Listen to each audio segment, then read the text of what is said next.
before I do, I want to remind you folks to go to carlgallups.com often. The material there changes every day. A lot of it does, and particularly underneath the links. So you might look at the page and say, well, it looks the same that it looked 3 weeks ago. Yeah, but click on the links, and a lot of things have changed. And there's continual news updates down the bottom right-hand corner, and then we're always changing materials and features and top headlines at the top. So go there quite often, carlgallups.com. But also because from there you can listen live to Freedom Friday. We've got Listen Live links, the connection to Freedom Friday webpage. You can get the podcast. You can get the archives of this show and all the shows before. It's all there, and it's all free. And there's no advertisements. There's no Google ads, nothing like that. So just go there and go there often. Devotions, changing devotions every day. I mean, there's tons of biblical resources, great material, news sources right there at carlgallups.com. Also, I want to tell our listeners, and particularly those who are subscribed to the P.P. Simmons News and Ministry Network, last Tuesday evening at 10 p.m. Eastern Time,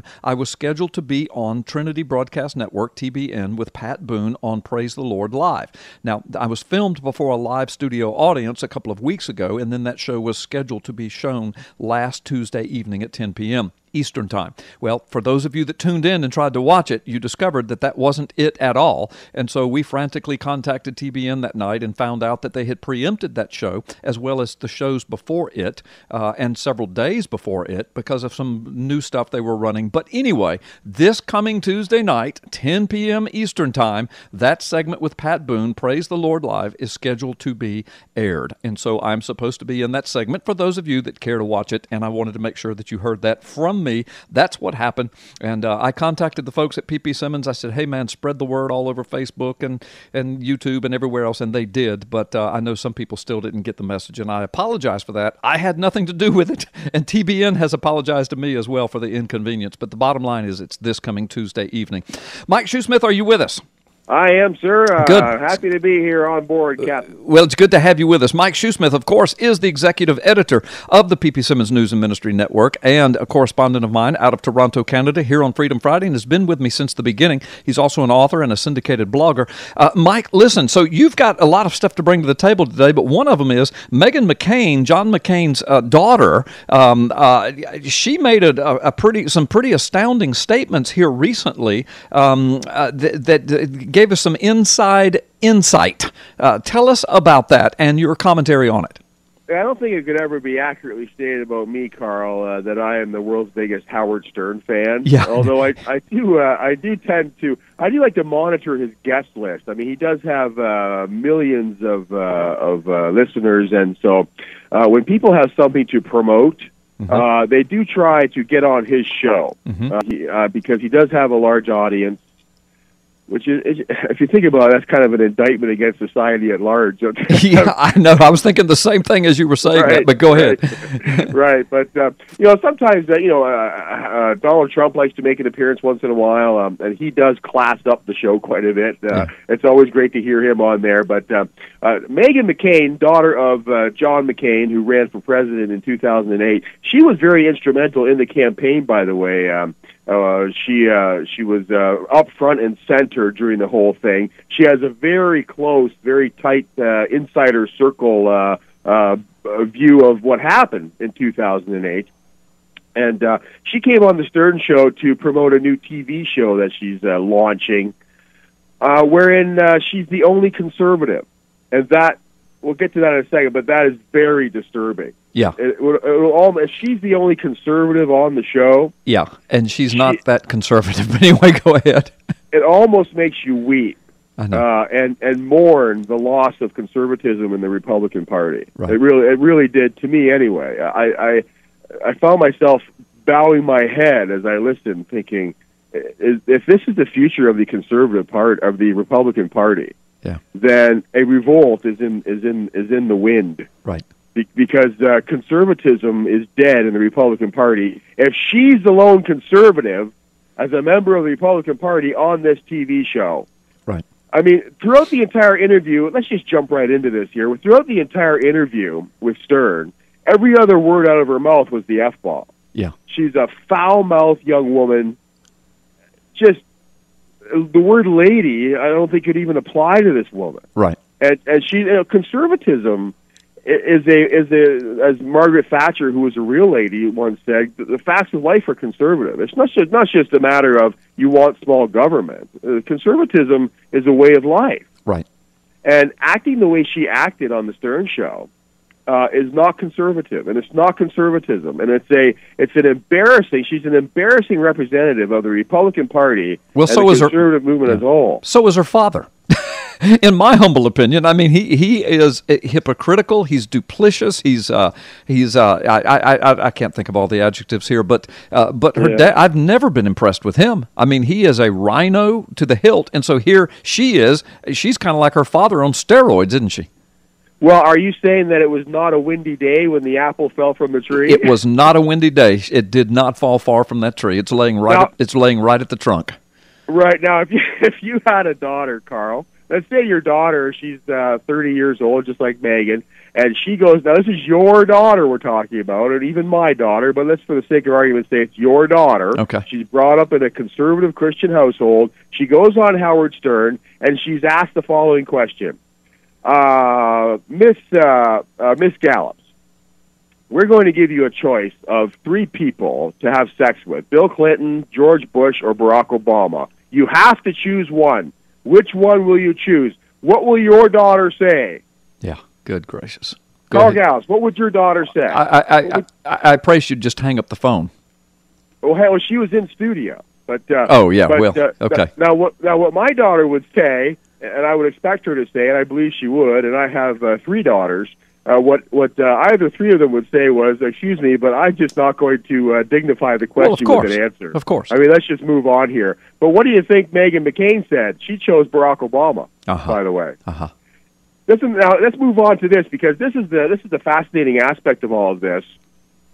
And this is not, by the way, folks, this Freedom Friday with Carl Gallups is not the gossip show.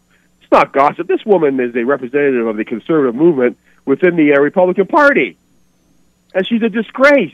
Yeah. And yet, now, here's the thing. She was asked by Stern, why do you think your dad lost in 2008? Do you think it's because of Sarah Palin? You think because she was so out of touch that she caused your dad to lose? This was her answer. This is shocking, really. She said it doesn't matter. She said her dad could not have won even if Jesus himself was his running mate.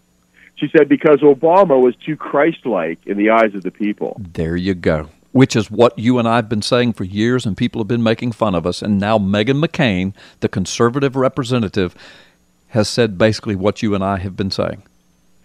Well, you know, people have precluded Barack Obama as any sort of antichrist figure, even though we've been saying all along that we've not said that he is. Right. But he is an antichrist. Right. And people did view him as a Christ-like figure, worshiping him as Messiah in 2008. Yeah, it was in the headlines of major publications. I mean, Time and Newsweek and newspapers around the world declared him to be either a Messiah, if not the Messiah. Some of them did.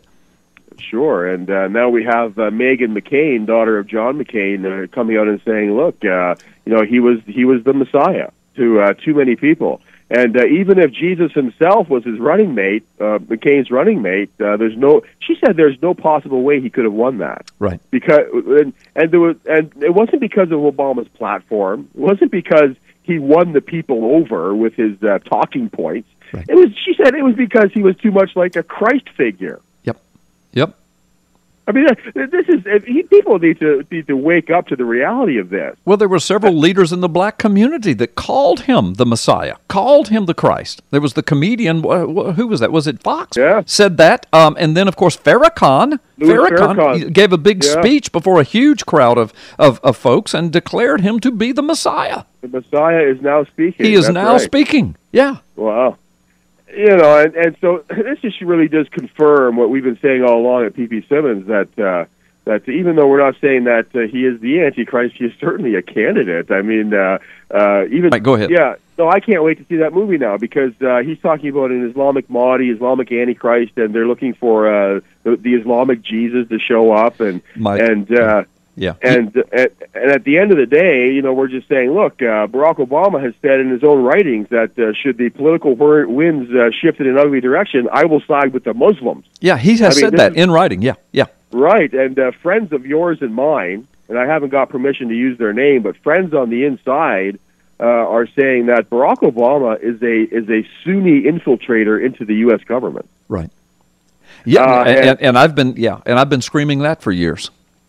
Right, and so the evidence is mounting and piling up that this whole Sunni invasion, even the Sunni invasion that is happening in the Middle East today, is a purposeful act coming straight out of the White House. Yep. That this is all done on purpose. Barack Obama is a Sunni infiltrator into the White House, put there on purpose to make things happen in the Middle East that are happening today, and everything we see happening in the Middle East today has been done on purpose, out of being directed, as it were, straight out of the Oval Office. Right, and for folks that are listening who might be tempted to think that Mike is stretching it a little or some kind of conspiracy theorist about how this was done on purpose right out of the Oval Office, please remember that during Arab Spring, I was on air live, and it was reported headlines of Drudge that the BBC and other British intelligence had uncovered the fact that Arab Spring was being orchestrated right out of the White House. That happened while I was on air. I read that headline, and within days, Barack Obama and Hillary Clinton took credit for orchestrating the Arab Spring and bragged about bringing down Mubarak. So, folks, what Mike Shoesmith is saying is absolute fact. It's not a conspiracy theory, it's fact. Go ahead, Mike.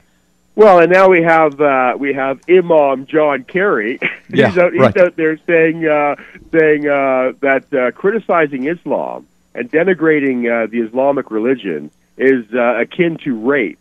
Yeah, it's just astounding. And so now we have the evidence is pointing to a Sunni infiltration into the White House. The Sunnis and the Shiites battling it out over there. Who will win? Who will lose? And who's pulling the puppet strings over there? It does look like all of the fingers point to the man in the White House. I don't know. I guess more on this to follow. Yeah. And I know that you'll be doing some more follow-up on it, and we look forward to it. Mike, we're right up against a break. Let's take this break because you and I have a lot more to talk about when we...